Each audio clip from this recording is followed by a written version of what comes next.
Well, good morning, gentlemen. You know, fall is in the air, and when fall is in the air, football is at full force, right?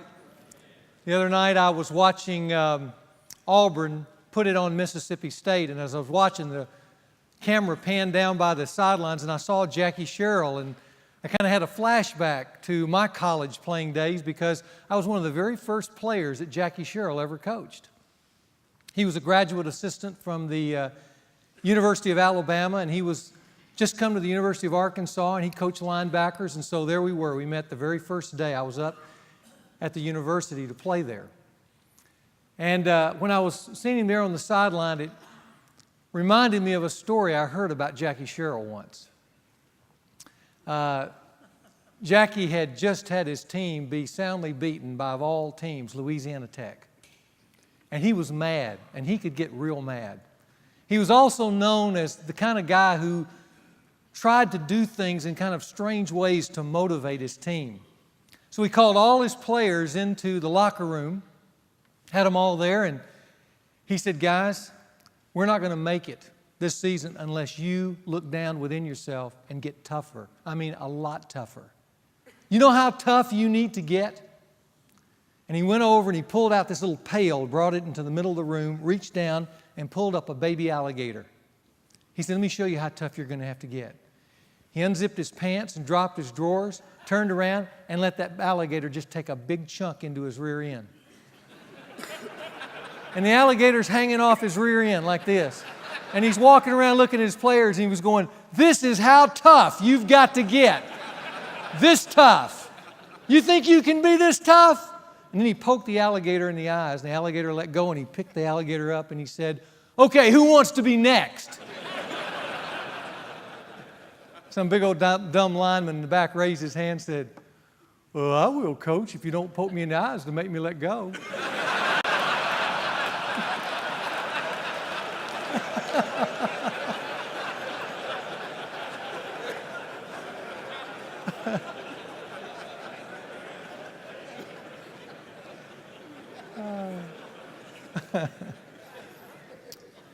Well, last week we started men's fraternity. Got into the starting blocks, on the starting line, and when we did so, I overviewed the year that we were going to have together.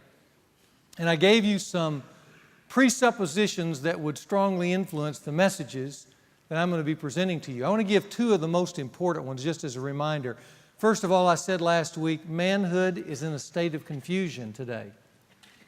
What I want you guys to recognize is right below the surface of American life is kind of a cauldron of confusion, of men who don't really know what it means to be a man.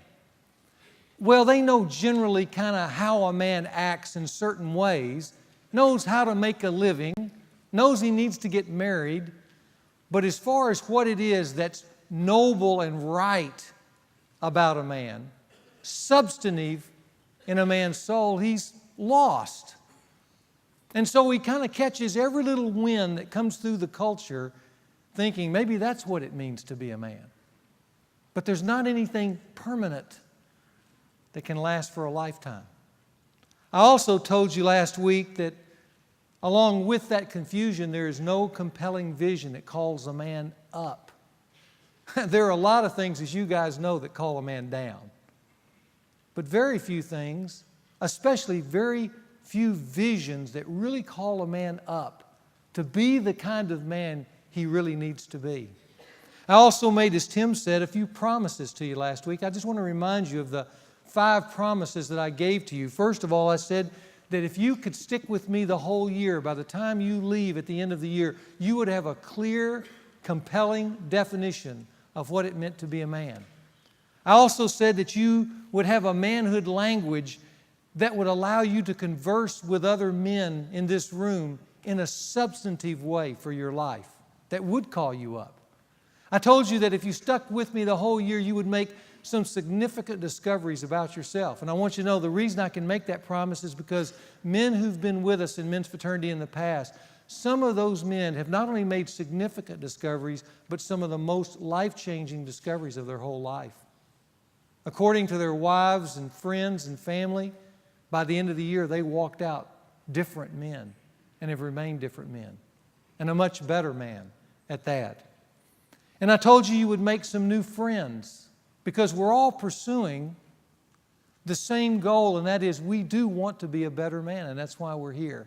And then lastly, I said that if you finish the year, you would leave with your own personal manhood plan for you. That would be your vision for your life.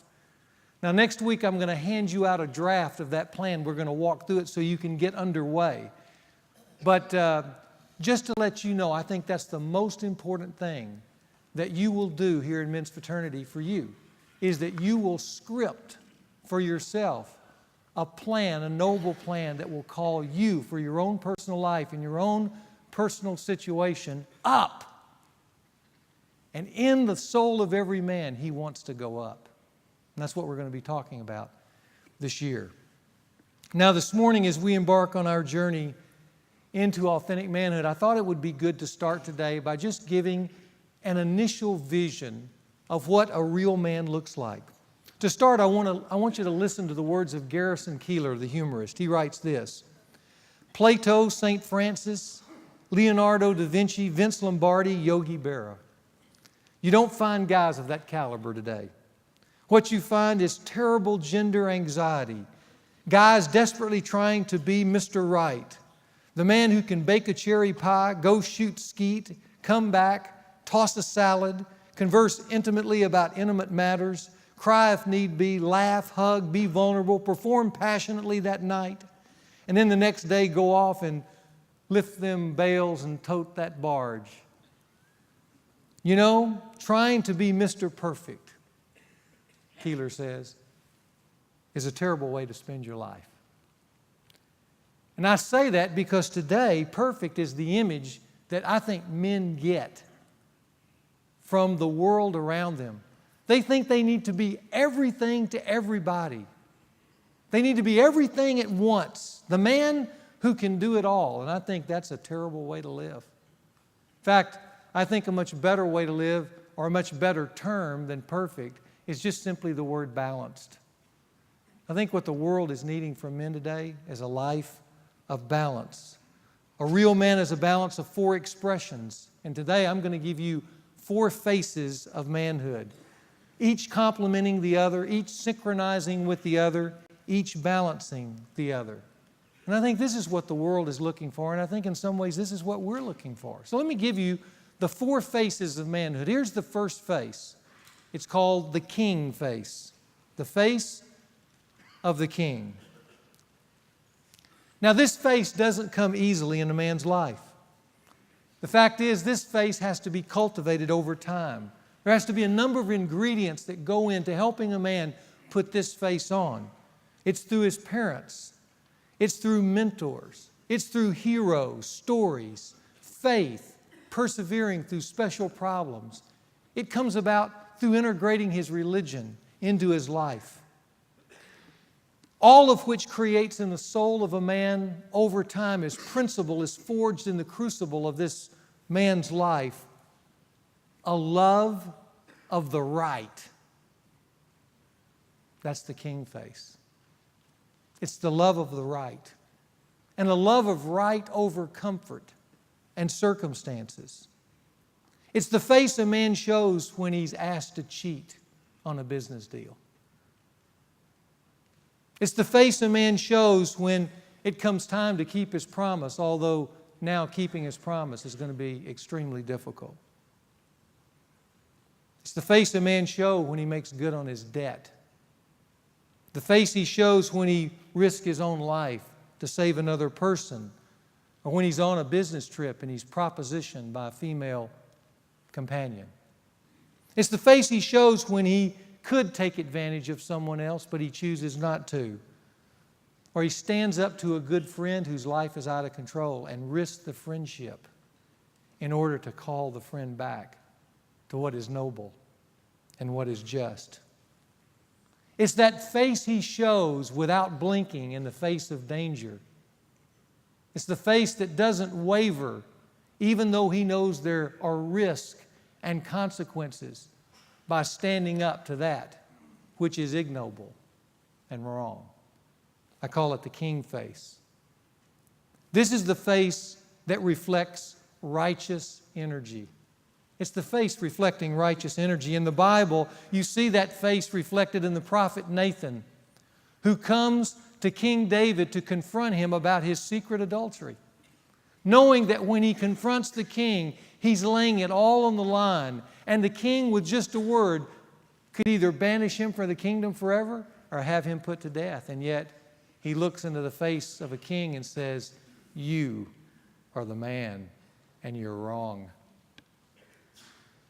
It's also the face of King David, who, in hearing the words of a righteous man, instead of saying, "I did not have sexual relations with that woman, Miss Bathsheba," in the midst of being confronted with the wrong, he puts on the king face. And he says, "I've sinned. You're right. I've done wrong." This face is characterized by a number of things. It's characterized by strong convictions, courageous moral choices, a servant spirit, righteous leadership. And as I said, it doesn't come easily. It is forged in the crucible of life. And every guy here is in the process of developing or snuffing out the king face in your life. Because it comes with those decisions. Sometimes, like climbing a mountain, there are small hills in the beginning of your life, and sometimes the issues get much greater and grander. But each time you scale the summit, the king face grows stronger and brighter. I remember years ago I was off to graduate school, seminary, and as I got there, it became real apparent after the first couple of months in Oregon that we had difficulty getting jobs, and school was starting, and our finances ran real low. And one of my friends who had just taken a really good job with an oil company and had moved him to Lima, Peru, he called me and we were talking. I was telling him about my financial circumstances. And graciously he said to me these words. He said, "Listen, I've got this wonderful job. Let me cover your first semester." And man, I was so impressed. I said, "Dope, that's $2,000. He said, "Let me cover it." Well, about 3 days after that, down in Lima, Peru, Doak was called into the office of the boss down in Lima, Peru. And because of the oil negotiations and the military that was in control of the government at the time and all that, Doak was asked to sign papers that would bribe the government in order for them to do certain oil exploits in Peru. The boss asked him to sign these papers, and he said, "Well, can I think about it just for a moment?" He said, "What's there to think about? This is the way you do business in South America."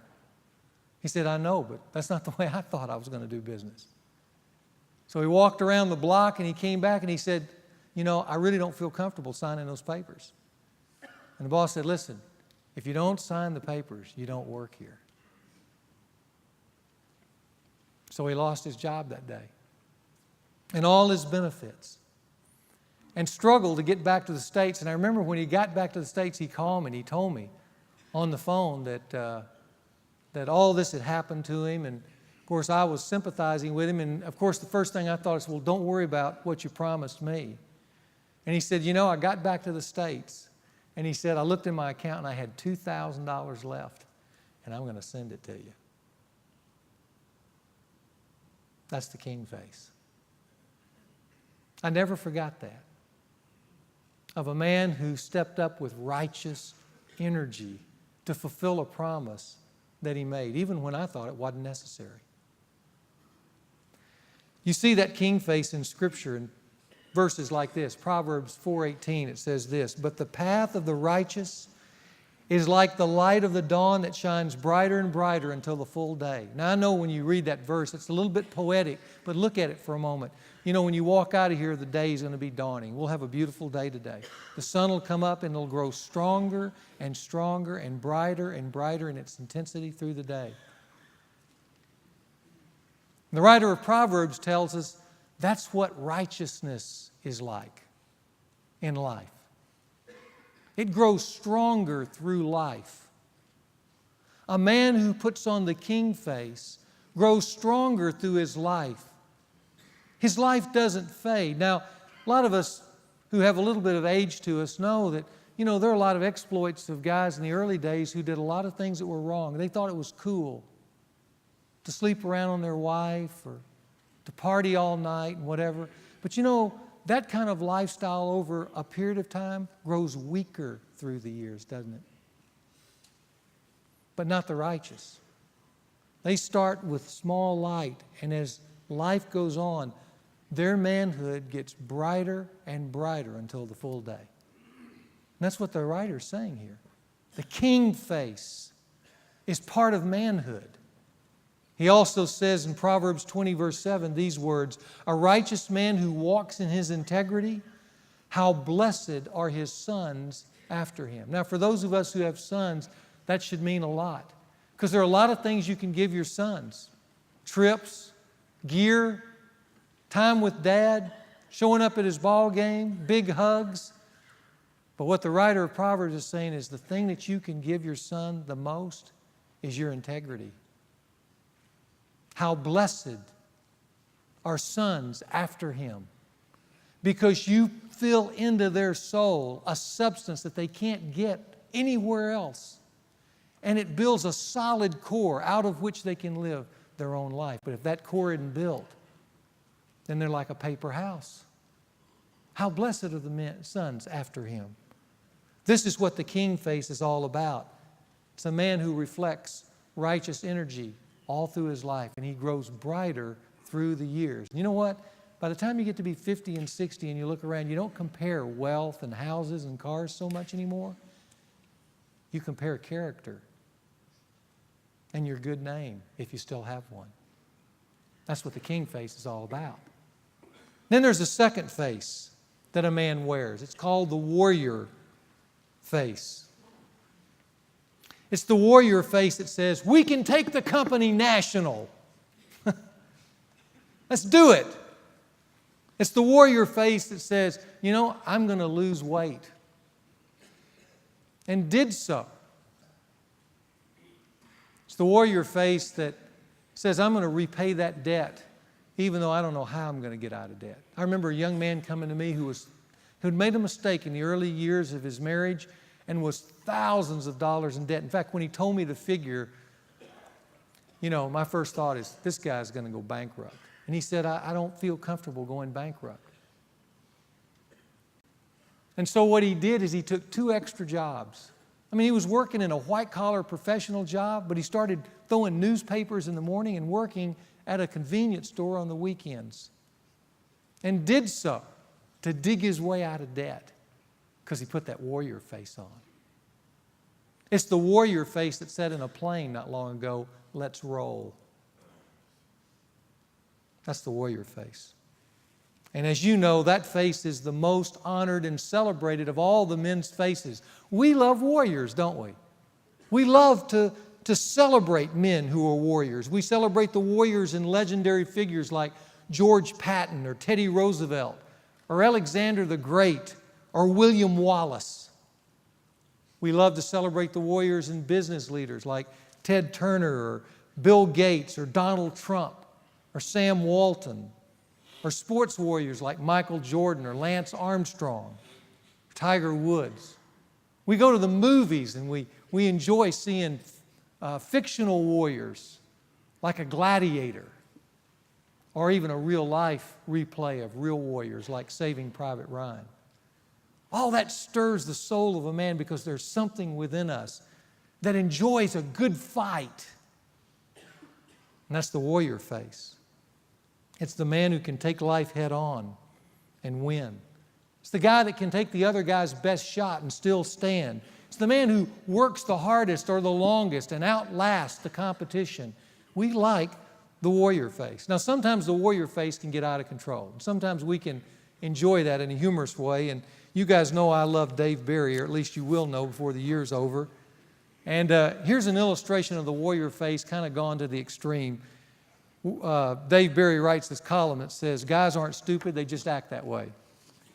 He says this, one recent morning I was driving in Miami on Interstate 95 which should have a sign that says, warning, high testosterone levels next 15 miles.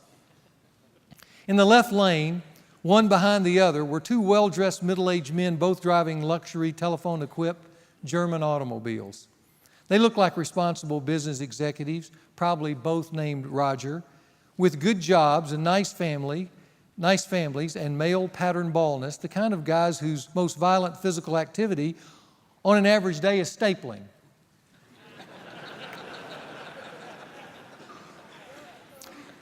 They were driving normally, except that the guy in front, Roger 1, was thoughtlessly going only about 65 miles an hour, which in Miami is the speed limit normally observed inside car washes. So Roger 2 pulled up behind until the two cars were about 1 electron apart and honked his horn. Of course, Roger 1 was not to stand for that. You let a guy honk at you and you are basically admitting that he has a bigger stapler.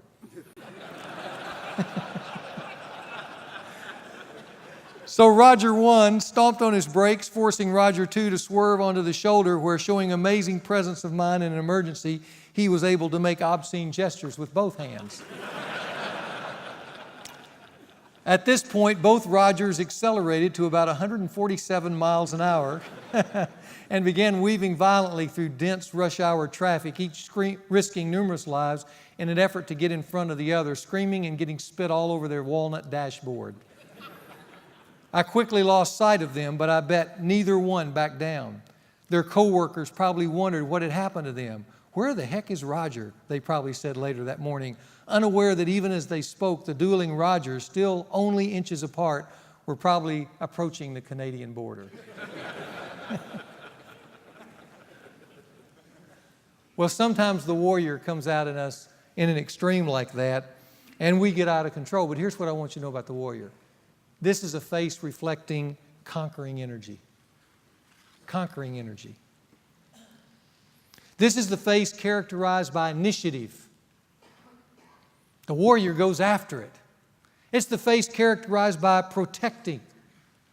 The warrior is the one who shields and defends. It provides. It goes out and gets and says, I'm going to take care of you, no matter what it takes. It's the face that perseveres in the midst of all kinds of adversity. It goes on. It's the face that fights. And the true warrior face is not a destructive force. It's a very positive energy force. I remember years ago when I first moved to Little Rock, I'd completed all the classwork for my doctorate. The only thing left to do was the dissertation. And yet when I got to Little Rock, I was several thousand miles from my school, which was out in California, and they changed heads of the department. And the department, even though it was a theological degree, the guy who headed the department said, we want to make this dissertation much more scientific, so I want everything that you do to be justified through statistical analysis. Well, I'd never had a statistical course in my life. And so all of a sudden I was thrown into a real conflict. And not only that, but we were just having our second child. We were just building our first home. And it was Christmas. And I needed to start that dissertation because I had until May to get it in. And I got to tell you, I had no energy for it. And that night, the night before I was supposed to leave and go to Dallas to begin my research work, it started sleeting outside. And I was sitting there looking out the window thinking, I don't need to finish this. I've worked hard, but this is just too much. You've had those moments, haven't you? When the mountain just seemed too big to scale. And then, while I was sitting there, something deep inside of me said, "Quitter. You're a quitter." I said, "No, I'm not." "Yes, you are." Started this war inside. And at that point, I could feel the warrior rise up and said, "We're going to get this done. Get in the car, drive through the sleet, and start the work." And that's what happened. But that comes through that kind of conquering energy. I'm not going to quit. I'm going to finish. I'm going to pay it back. I'm going to get the job done. We're going to make this work. All that comes from an energy within. It's called the warrior.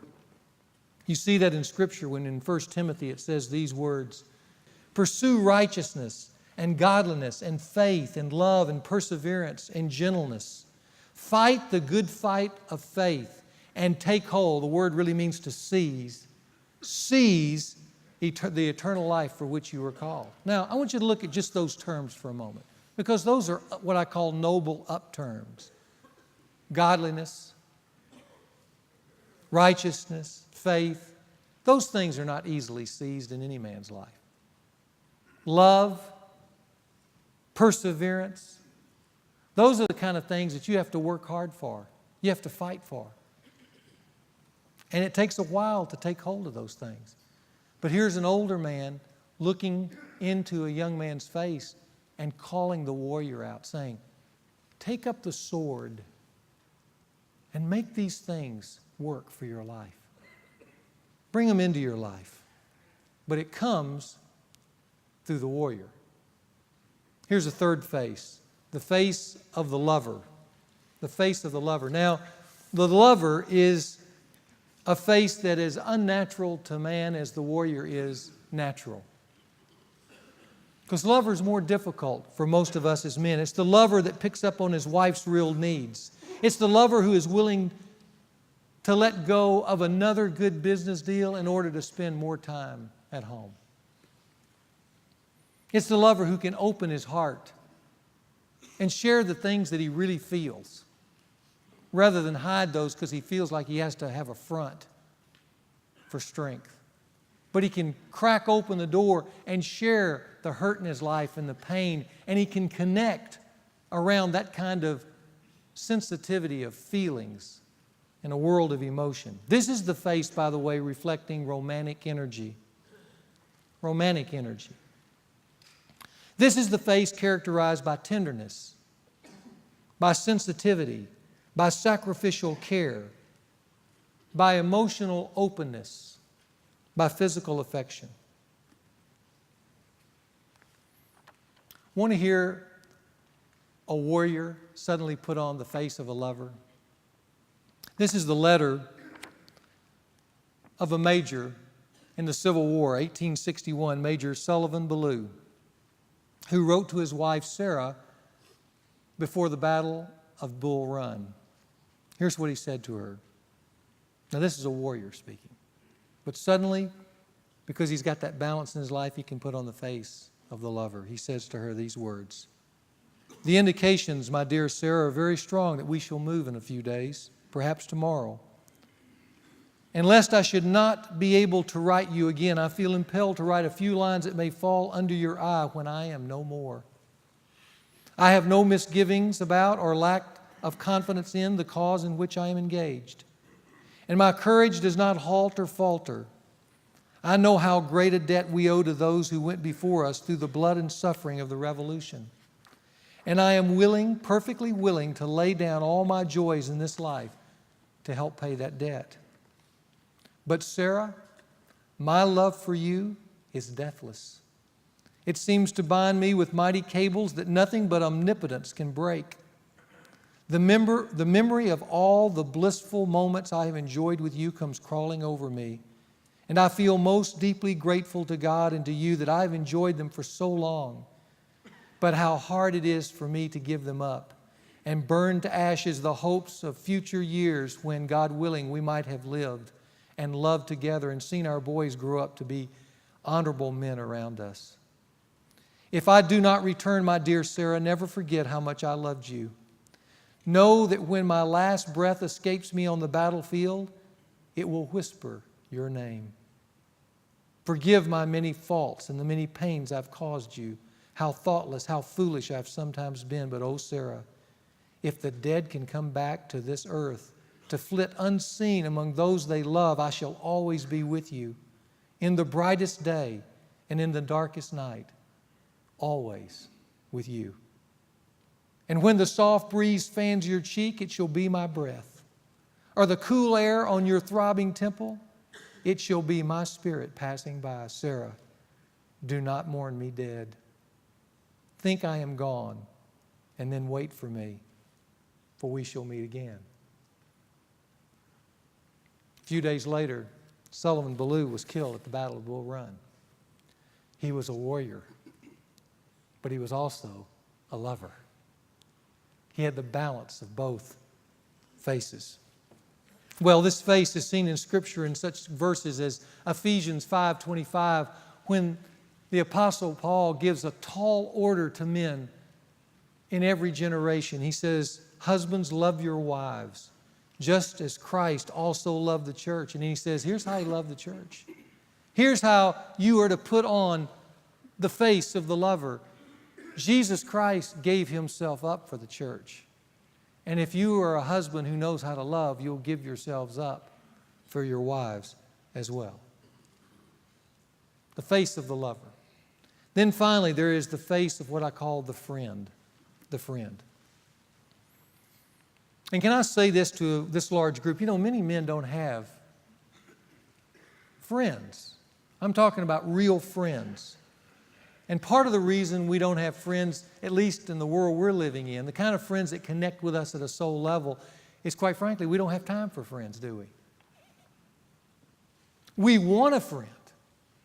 We want that person to give us his time to invest in us and talk to us and support us, but we just don't have the time. And so we live in these very superficial relationships where no one around us do we feel close enough to really trust with the secret things of our life. And no one that will let talk tough to us when someone needs to get in our face. That requires time. This last summer, I took my son and we went on a mountain climbing expedition in the Teton Mountains. And I'd never climbed a significant mountain before, but this summer we climbed a very significant mountain. And one of the first things we did, we had a guide and he pulled out this rope and we all put the rope over us and connected with one another to climb this mountain. We belayed up together. And for a while it was clumsy because you had the rope around you, but you had to hold the rope. And one of the first things we did is we began to scale a 200-foot sheer cliff. And I remember about halfway up looking down, and I was glad I was connected. And then I remember as we got towards the top, we had to go around a little curve on the mountainside, and it was a smooth rock about 10 yards wide with a little lip on it about this wide.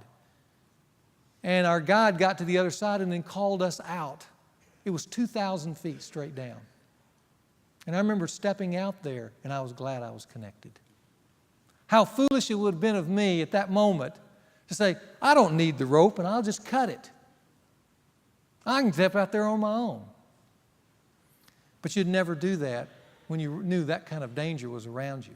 Because when you do that, this rope becomes your hangman's noose when it's not connected. And what's true of mountain climbing is true of manhood. You can't climb the mountain of manhood disconnected from other men. It's almost a universal principle that if you're going to be the kind, well, it is a universal principle. If you're going to be the kind of man you're supposed to be, you have to be connected with other men who can speak into your life, who can call out the best in you, who can cheer for your successes, admire your efforts, and be your friend. Because that's what a real friend is. This is a face reflecting connecting energy, the friend face. And it's characterized by things like loyalty and accountability and challenge and fun. One of the reasons I think guys love coming in here is because deep in their hearts they sense, I can connect with some other men on something more than just the superficialities of life.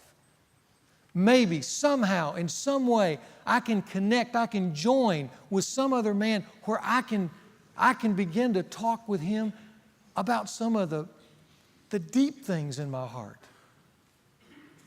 Of course, I need to find out for myself what even some of those things are, because I don't know, but there's something rumbling around in there. But if I could just get those out and deliver that into someone else's hands who could safely handle them and talk back to me and help me manage and shape and think through who I am and where I'm going, man, that's a friend. It's also a friend who comes around, who's noticed in your life the good things when no one else is noticing, and compliments you on it. It's the friend who comes up alongside you when he sees you beginning to stray from the path, and because of the deep relationship that you have, he can call you back. But a lot of guys don't have friends because they themselves are not friend-worthy. Are you friend-worthy? To be friend-worthy means you have to have connecting energy to other men. You have to be willing to risk and to reach out and to spend time with and cultivate another relationship. Here's the way the Scripture says it. In Proverbs 17:17, it says, "A friend loves at all times, and a brother is born for adversity." I bet for some of you and where you are in life, even as I speak those things, because of the adversity that you're in, you'd say, "I'd love to have a guy like that next to me right now." But a friend loves at all times. Scripture also says in Proverbs 27:17, "As iron sharpens iron, so one man sharpens another." We need another man rubbing up against us to rub off some of the hard spots in our life. But that takes friendships. So these four faces are the four faces of manhood, hopefully synchronized and balanced together. The king face, the warrior face, the lover face, the friend face. Now, what I want to do in conclusion is make just a few final but important observations about these faces. Here's the first, letter A on your outline. All too often, these honorable faces of manhood are replaced by what I call ugly caricatures. Now, you've got a little diagram in your outline that I handed out, and I want to show you what I mean by that. Here are these four faces. And the king face, if we lean too far to the right of the king face, you don't get the king anymore. You get a tyrant. Isn't that right? And if you lean too far to the left on the king face, you don't get a king who's got righteous energy. You've got an abdicator. You've got someone who has compromised himself, has thrown down the sword and surrendered righteousness.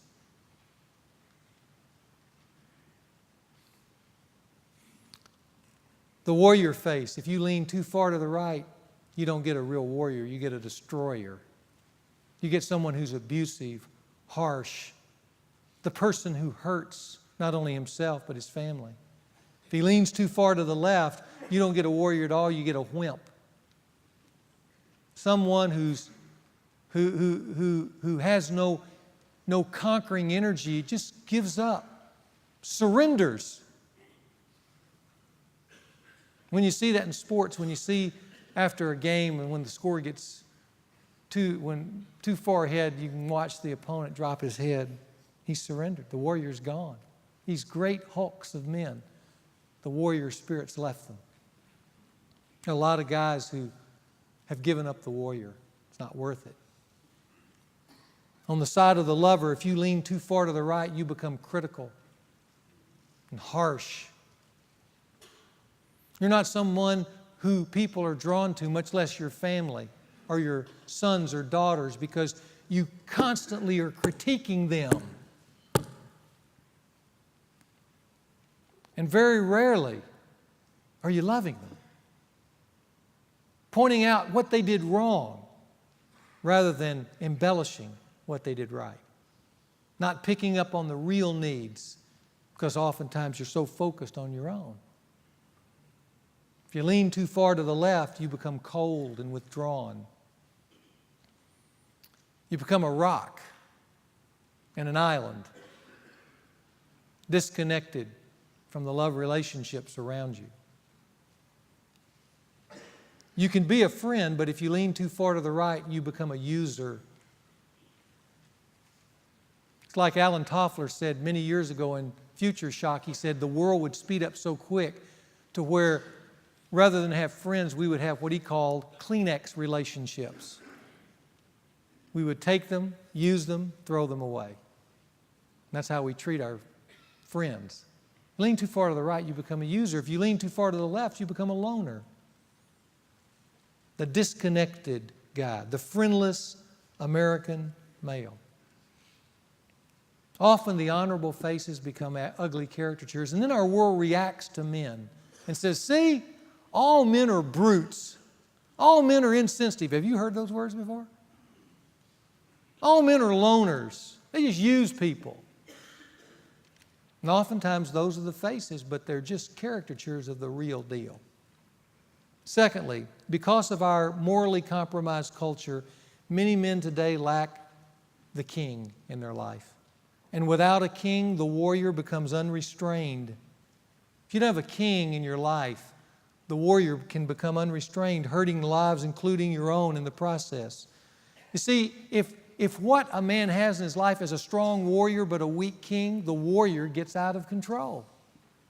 It begins to rob and pillage and cheat and fornicate and beat and abuse and overindulge because there is no king riding the warrior and helping the warrior live for the right things.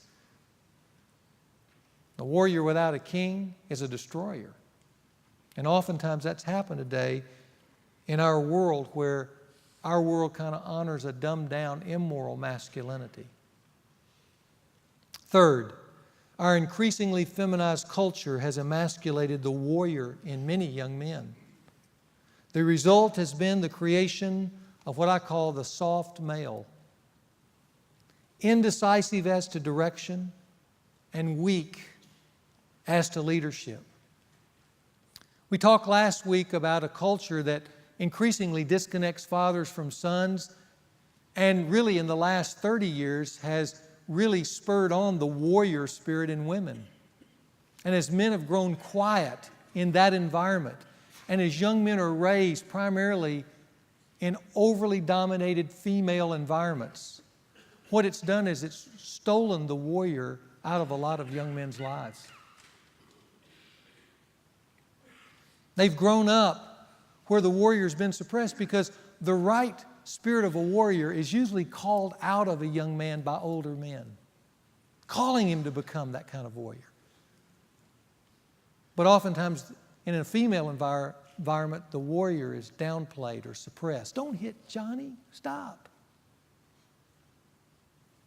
And what you get is what I call the feminized man. Not the effeminate man who has feminine characteristics. The feminized man who can be strong and tough looking on the outside. But when it comes to initiative, they wait. When it comes to leadership, they're soft. When it comes for the moment of decision, they defer, often to a woman.